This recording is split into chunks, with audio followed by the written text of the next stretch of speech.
почитувани членове на киноложкото дружество Астрион Канин от Струмица, почитувани гости от земева и странство. Ви представя особена чест и задоволство да ви поздравя от името на Съветът на община Струмица и от името на градоначалникът на община Струмица да ви посекам топло, добре дойде и успешно реализиране на днешната първа ревиална изложба на сите раси на кучиња. Вела дека кучето е најдобриот и најверниот пријател на човекот. Да се одгледува куче е благородна работа, бидејќи тој што го одгледува самиот поседува таква карактеристика.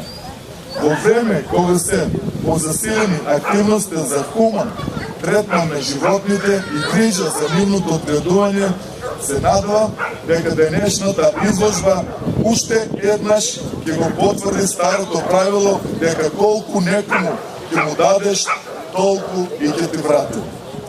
Тоа посебно важи за вас, одгледувачите на кучињата, кои секојдневно за вашите најдобри пријатели споделувате грижа за нивниот изглед, фокусираност, здравје и грижа за потребите на вашиот билет.